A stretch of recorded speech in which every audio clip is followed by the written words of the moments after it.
book. Oh yeah.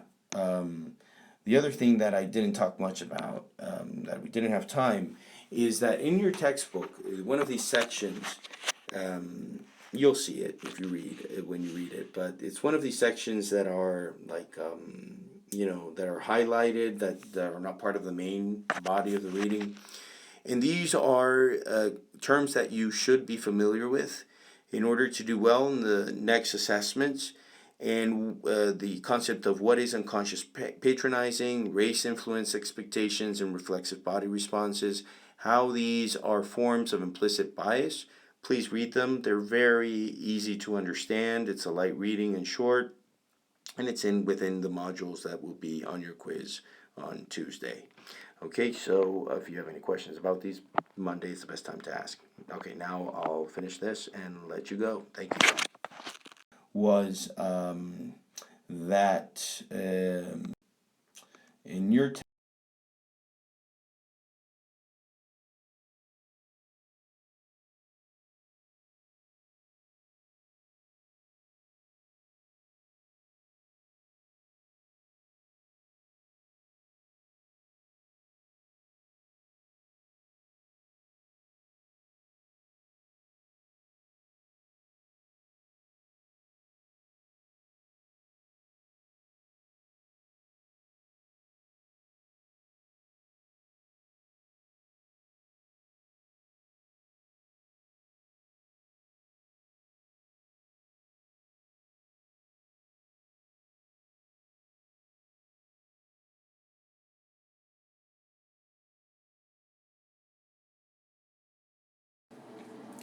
So just to recap, we in class reviewed the social roots for prejudice, and these include, to begin with, social inequalities, the need to justify some having more than others through the just world hypothesis or just world phenomenon, also known as blame the victim bias. Within those social roots, we also reviewed the in-group and out-groups, how easily and how much to a certain point we need to create these in-groups and out-groups, and we reviewed this need from an evolutionary perspective as a survival mechanism, as a way to adapt to our environment and survive. And also we reviewed Tajfeld's social identity theory. Please remember to have his name in mind and his contribution to psychology, which is social identity theory, and we can summarize it in our need for self-esteem, how we draw self-esteem from our group membership. A great part of our self-esteem depends on that. And that therefore, if we draw self-esteem, if we need self-esteem, then if the source of it is based on, in great part, on group membership, then we are going to need to enhance our group, and this comes at the price of denigrating the other, those who are not like us, depending on the group membership we are referring to. So now we continue on with emotional roots, the emotional roots of prejudice. And the first one involves a theory that is quite simple to understand, and it is scapegoat theory. As it says there in the slide, blaming someone else, scapegoat theory, or scapegoat, involves this phenomenon in which we blame someone else for one's shortcomings, misdeeds, or problems. What happens is this: when we have failed, when we have been mistreated, when we are angry, when we are frustrated, although that involves another specific theory, frustration. So let's keep it at when we are angry, when we are sad, when we have failed, when we have made a mistake. And I think all of us can relate to that. It's very difficult to assume responsibility for it. We might do it publicly, but it's very difficult to assume responsibility for failure. Failure is difficult itself enough. So we need a target, and because if not, we being ourselves the target of that anger, it becomes complicated. Let's just say in a simplistic way. So our sort of default reaction is to find a target in which we are going to which we're going to direct our anger, and this is also a way to automatically we are liberating ourselves from that responsibility and from that view of seeing ourselves in a negative light. In in society, groups do the same thing. If we think about the last election, President-elect Donald Trump spent most of his campaign targeting minority groups, immigrants, among many others, and talked a lot about law and order and being tougher on crime. And if you think of it, it's very easy to see how scapegoat theory fits into a possible explanation as to why he and his people, his campaign people, were doing this. Because once you blame another person, you or we will feel much better because we, again, have liberated ourselves from us. You find a scapegoat, and this scapegoat will be the person to which we will target our anger or our fears. And when we review Freud, we're going to see a little bit how this relates to displacement, but you don't need to know that for now. The also interesting thing that scapegoat theory explains is that usually it is larger groups that are the target of this anger, of this frustration, of this mistreatment. In 1992, I believe, in the LA riots, when Rodney King, an African American male who was beaten by, I believe, 4 police officers, and he was unarmed. Again, one of these stories that captured our attention for a while. In fact, if you want to do a little bit more research, you can go online, and you'll find out that LA became basically a war zone in which there were riots because of this. Now, the interesting part is that scapegoat theory adds that when there is an opportunity to place our target of anger among another group or towards another group, we will automatically choose the weakest link to do so. It seems as if we know very well that targeting the most powerful or the most dominant group in this case, that we know that's not going to go very well, that perhaps we're setting ourselves up for, for this to backfire. During the LA riots, the interesting thing here is that, of course, mostly African Americans, being Rodney King an African American, so of course you can see how the in-group, out-group occurred there. But the interesting thing is that African Americans did not target the white population, white Americans. Instead, it was the Asian Americans who are which is a very populous group in California, especially in Southern California, that they became the target of this frustration, of this anger felt by the Rodney King incident. And there have been studies, if you go more in detail, which explain why Asian Americans, because they were apparently the newest group to arrive. They were the new kids on the block. And it is for this reason that they sort of fell at the bottom of what was considered to be the weakest link among other minority or immigrant groups. And but going back as scapegoat theory to how it increases prejudice and discrimination, it is no surprise then that if Donald Trump spent half of his campaign or his entire campaign blaming these weakest links for the problems of America, and that it is addressing these issues with these outsiders, that America will be great again, end quote, that this fits perfectly again into how displacing our anger and blaming others for the problems of the entire society, that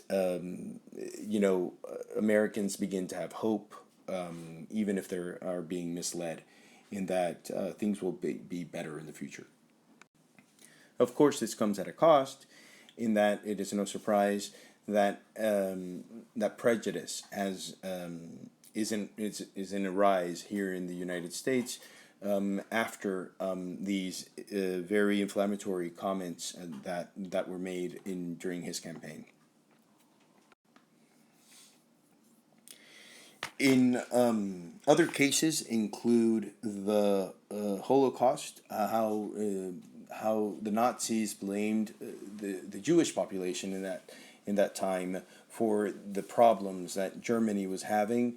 And there have also been studies that have demonstrated that whenever there was recession, the number of lynchings committed by white Americans to black Americans increased, and whenever the financial or the economic situation of the country was better, the amount of lynchings apparently was in decrease. So these incidents, real cases, support scapegoat theory. That, again, just to summarize, when we are angry, when we feel that we have failed, when we are fearful, we, by targeting these feelings onto another person or another group, we will sort of feel better, enhance our well-being.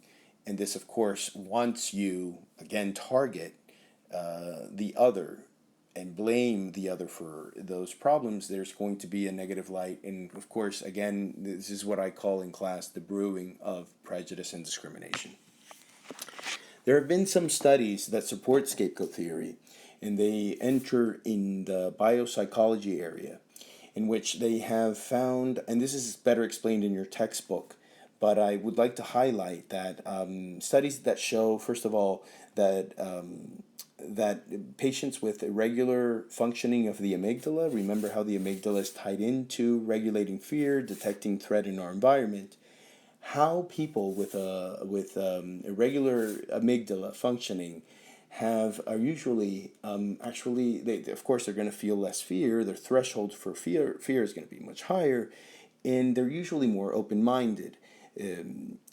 Children that suffer from Williams syndrome also involves, it's a condition that involves many other characteristics and symptoms, but one of them is also irregular functioning of the amygdala. They too demonstrate to be more open-minded, more open to groups. Now, what does this tell us? That whenever there is fear or whenever there is anger, prejudice and discrimination, and we become less open-minded because we cling onto the in-group. So this ties in a little bit with that idea of our need for in-groups and out-groups for our mental well-being.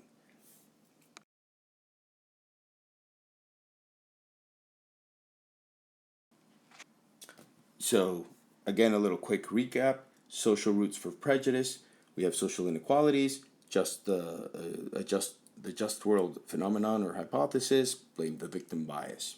Another social root for prejudice is the need for in-groups and out-groups, explained by evolutionary psychology as a survival adaptation mechanism, and also explained by social identity theory. Then we went on to emotional roots, in which we reviewed scapegoat theory, how it also leads to prejudice and discrimination. And now we review the last subsection of those causes for prejudice that include cognitive roots. Here we find a term that you're already familiar with, stereotypes. These and stereotypes, but now we're going to review them as a cause for prejudice with a different twist, through a different lens. Remember that cognitive psychology deals with or studies the way we process information. And it is this way of processing information that is going to be connected or going to be the direct cause for our behavior.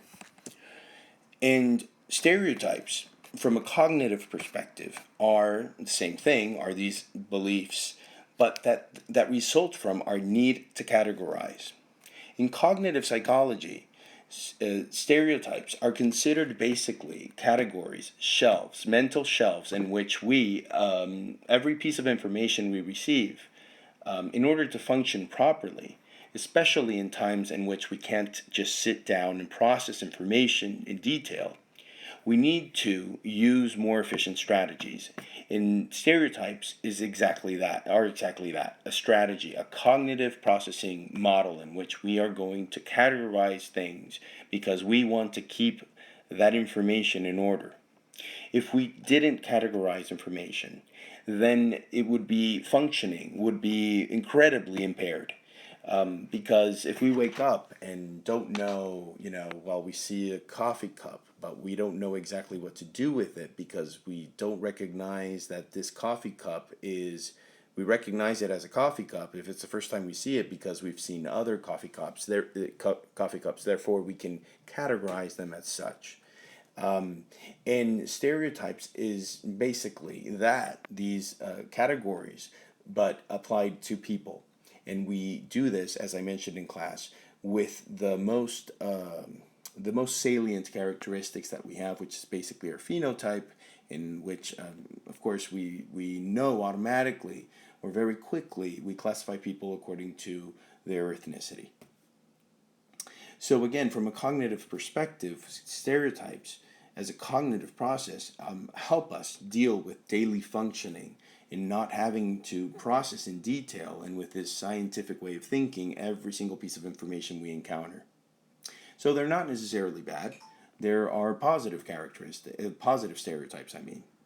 But again, you can already picture how it is the negative stereotypes that can lead to prejudice. And it is in this processing of categorizing people that lead to biases into conditions in which, again, prejudice becomes sort of the next step to take automatically. So on the positive side, stereotypes, again, not all of them negative, and whether they are negative or not, they allow us to reduce cognitive processing. We don't need to spend so much time thinking about where things can be categorized and continue on our day and focus on what really needs cognitive effort in processing in detail. And it enables us quickly to respond to interpersonal situations as well. I'll give you an example. Once you know that, let's say there's a new teacher at Poly, who doesn't teach you, but based on his or her appearance, based on the way he or she is dressed, based on their age, that they are a teacher, that they can't be a student. Well, that tells you that automatically that you will behave in a different way than you would behave perhaps if it were one of your classmates or even a new person at Poly, a new student at Poly. It gives you automatically a code, a list of social norms that will allow you to interact, if necessary, with this new teacher in ways that you can function. You can interact with this person. You know that in front of a teacher, you're not going to address him or her, in a particular way, but this is thanks to the fact that you very quickly categorize that person in a teacher. And once you categorize that person in that, you create the stereotype of teachers and assume that you can't talk about this, you can't curse perhaps a lot, or it gives you again a code of behavior in this space. Why? Because you stereotyped that person. Of course, as any of these strategies in which we do not process information in detail, in which we don't weigh evidence, in which we don't approach scientifically the information we are processing, it is going to lead very likely to error. And stereotypes are very prone to that. I want to first explain these biases right here, and I already hinted to them with social identity theory. But with stereotyping allow us for a sort of a quick way to process information by categorizing people in groups, but this comes at a cost, in which and these are labeled as outgroup homogeneity. As its name implies, you're going to see everyone from the outgroup or anyone who you have categorized in a particular stereotype, it's going to become very difficult or require much more effort to see diversity in that group, because our tendency is to view that group as homogeneous. So once you stereotype, then everyone from that group, it'll require more effort to sort of, it'll require more conscious awareness to say, okay, wait a minute, am I stereotyping here? Perhaps not everyone in that group, or perhaps not even the majority in that group, has that characteristic in which that I have stereotyped this person under or in. Now, the other bias that stereotyping as a cognitive process can lead to is the other race effect. Now, be very clear on this. Outgroup homogeneity is, forgive me if I'm mispronouncing it, involves that we're going to see the group in which we've categorized a certain person. We're going to see them as all being the same. It's going to require more difficult, it's going to require more effort from us to see diversity within that group. And what I mean by diversity is that not all of them hold the same occupation. Not all of them may have the same criminal tendencies. Not all of them are, you fill in the blank. But outgroup homogeneity, and you need to be very clear on this, involves characteristics more of it can involve anything. It can involve physical characteristics, and it can also involve traits or tendencies or beliefs. The other race effect refers specifically to physical characteristics. It's the same thing. It's our tendency to view those who are different from us in terms of ethnicity. Now, of course, this also applies particular to physical characteristics and to ethnicity, to race, and that we're going to see them physically as the same. Whereas within our group, within our race, being the in-group in this case, we will see more diversity. We will recognize easily differences in terms of physical characteristics. We're going to see very easily the diversity within our own ethnic group. But again, outgroup homogeneity, we're going to see all of them the same, but it could be occupation, it could be physical or personality traits, anything. We're going to see them all sort of the same. And the other race effect is particular to ethnicity, in particular to physical characteristics, in which we're going to, let's say, confuse them, because for us, they're going to look more alike than people within in our group, meaning in this case, ethnic group. I forgot that I had included these slides, so repetition never hurts. So outgroup homogeneity effect is the tendency to view outgroup members, attitudes, values, personalities, just as I was saying before, can include many characteristics, and it not necessarily has to do with ethnicity. As you can see, here I have how stereotyping boys and men in one group, as I say, there as many in the media, this commentary is made much about boys and men. As how boys are, how men are. They always it's how boys talk about girls, and they say, how they are, referring to girls. They always want to talk about something. They're sentimental. That stereotype of women being sort of very sentimental, very attached, and how they need to always talk. And girls, how they, in the media at least, they also always have the stereotype of men or boys being only interested, if they are in a romantic relationship with a girl, it's because they're only interested in sex, and that's the end goal of that relationship. So by categorizing them, you're going to see all men behaving in this way, or you're going to see all women behaving in this way, because again, you stereotype them, you put them in a category, and by putting them in a category that is different from where you are, from your in-group, you're going to see them all equally, and therefore this perception and this interpretation falls under the outgroup homogeneity effect. Whereas the other race effect Again, please don't confuse these two. Refer specifically to race and specifically to physical characteristics in our inability or how it is more difficult for us to see physical diversity within a race or an ethnicity that is different from ours. Please remember that this other race effect, first of all, that it's hyphenated, and second of all, more importantly, that it's also known, has three names. Don't kill the messenger here. It is also known as cross-race effect or own race bias. The infancy subtitle here is to explain, I think I mentioned it to one of your sections, that from 9 months, infants have shown to already detect or see or notice that adults that are around them, children that are around them, are either from their same ethnicity or from a different one. And these studies support this notion that we are hardwired from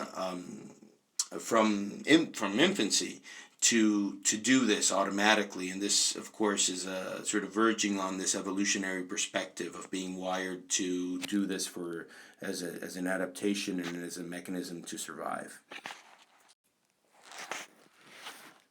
We move on to cognitive roots for prejudice.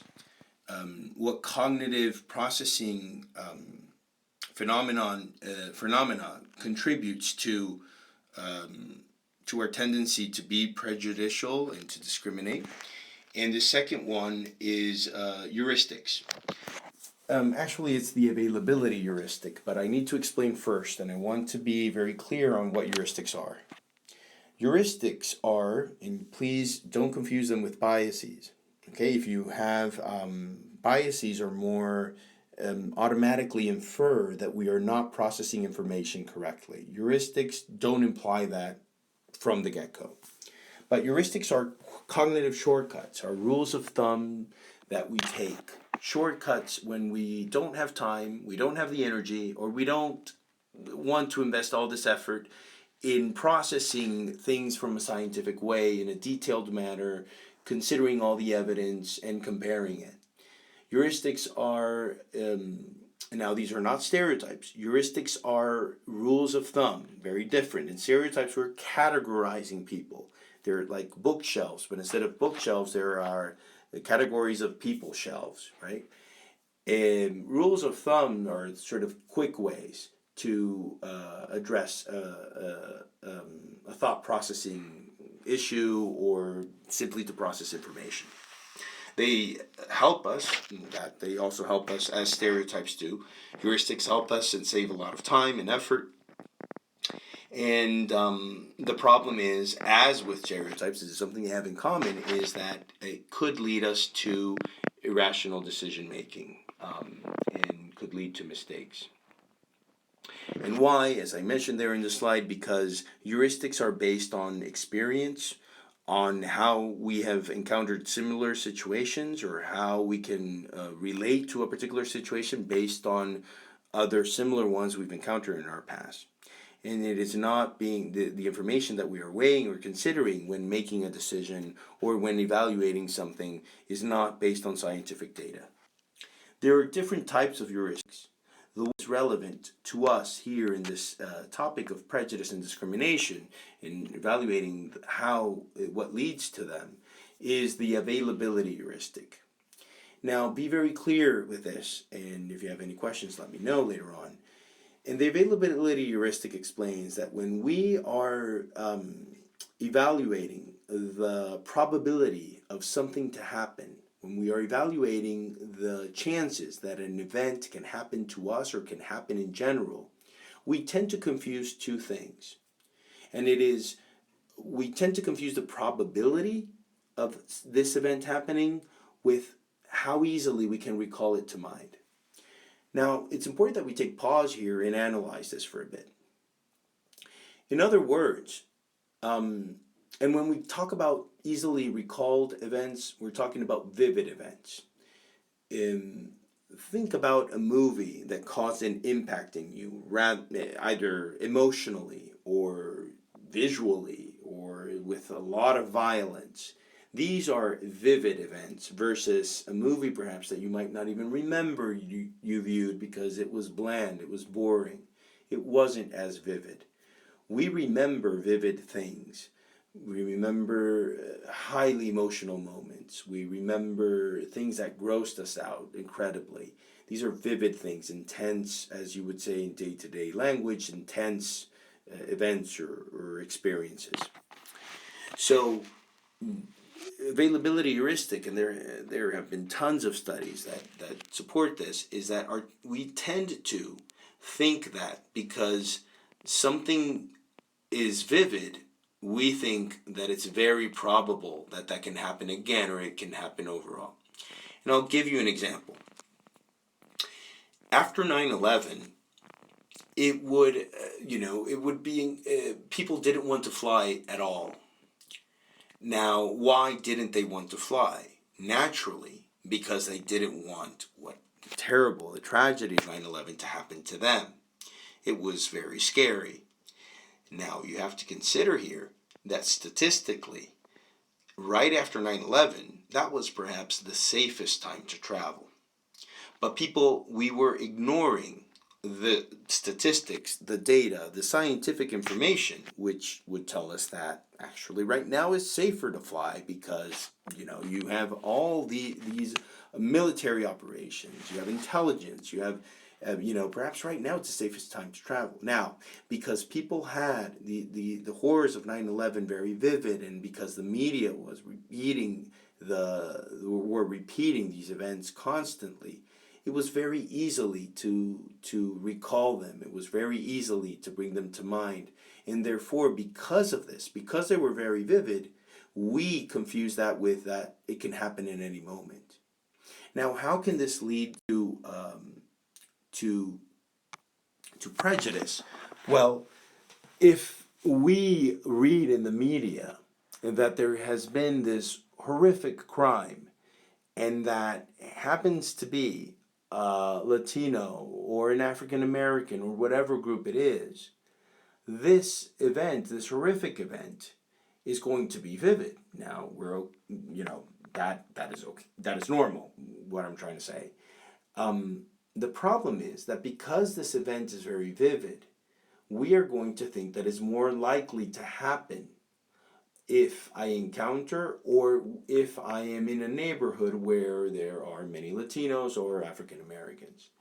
So I also, and there are many examples that you can take how the media, I think there are studies done in which, I'm pretty sure, in which they say, I think I should have researched this before creating the screencast, but I wanted you guys to have this information. But there's a comparison. Oh, I think it's the probabilities of dying from or being attacked by a shark versus, I want to say, versus dying from falling debris from waste from airplanes, something like that. Please don't hold me against this, but I'm pretty sure that is the case. It happens to be that the probabilities are higher for us to die from or for us to be hit from debris falling from the sky from a plane than from dying from a shark attack. Now, why would this be difficult to believe? Because shark attacks are very vivid events. They make the news very easily. We're not interested in people dying from falling debris in the sky. It's not as vivid. Therefore, the mistake we make is that we think that shark attacks are more probable to happen. And we perhaps can say, oh no, I'm not diving into that water because we think that the probabilities are higher of us being attacked by a shark.